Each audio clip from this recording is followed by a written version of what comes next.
An Australian company chose India over China and saw its revenues shoot through the roof within a matter of months. The company sent a loud and clear message to the global conglomerates. It's time to wind up their business in China and turn to red-hot markets of India and Southeast Asia to save their fortunes.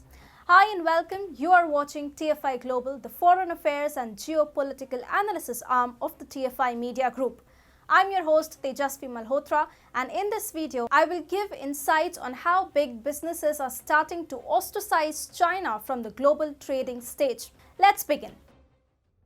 The Chinese market was once used to be the cash cow for Australia's top pharma company Blackmores. The company relied heavily on Chinese Daigou shoppers. Daigou shoppers are Chinese visitors who buy loads of goods in Australia just to resell them back at home.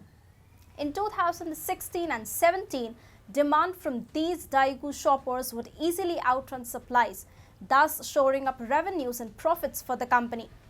But everything changed in 2020. The interminable pandemic brought down the number of travelers pouring in from China into Australia.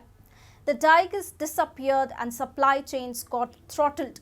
But the company was yet to see its worst. Australia locked its horns with China over the COVID origin question, prompting a rattled China to impose sanctions and heavy duties on goods coming in from Australia. Last year, all Australian businesses received a warning from the Australian government over their over-reliance on Chinese markets. Hey, it's me, Atul. I started this channel. We started small, we went big. Suddenly, the Whitey police was after us. We dodged and ducked, but the algos got us really bad. So we designed our own app. It's free. We never asked for money, we never will. But the droid called us too sensitive and blocked us.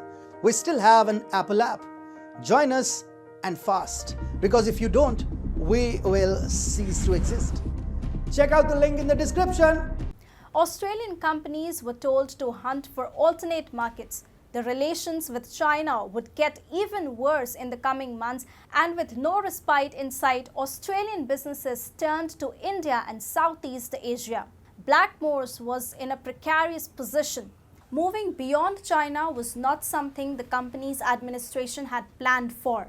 Notwithstanding the risk involved, the company chose to move ahead and try its luck in Thailand and Indonesia. Last September, the company launched its businesses in India in partnership with Amazon India. Fast forward to today, the company has today acquired heaps of fortunes as it registers record profits in Southeast Asian markets. As reflected in the company's latest results, which got revealed this Thursday, the company booked a 9.6% rise in underlying net profit for the first half despite a significant slump in the domestic business.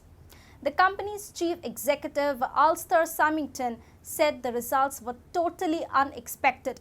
Mr. Symington said the results were ahead of expectations in all markets despite volatile and uncertain trading conditions due to the pandemic. Blackmore's overseas business is leading the charge, with revenue up about 50%.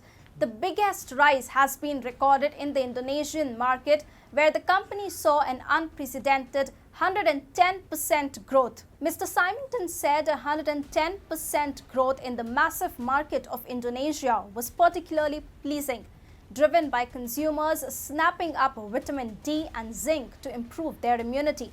Thailand looked like another promising market where the company expanded its business by at least 40%. But Blackmores is not happy without replicating this success in the most prized global market, India. The company recently entered a joint venture with Uran, India's largest business-to-business e-commerce platform, and is expecting to expand the reach of its products to independent pharmacies to at least 10 metro cities, which is home to well over 1 billion people. There's a lot of promise in that India business. Mr. Symington was quoted as saying by NCA Newswire. This shows that the answer to the China question is India. Last year, India had also effectively cancelled China's coal war against Australia by importing all the stranded coal shipments at Chinese ports.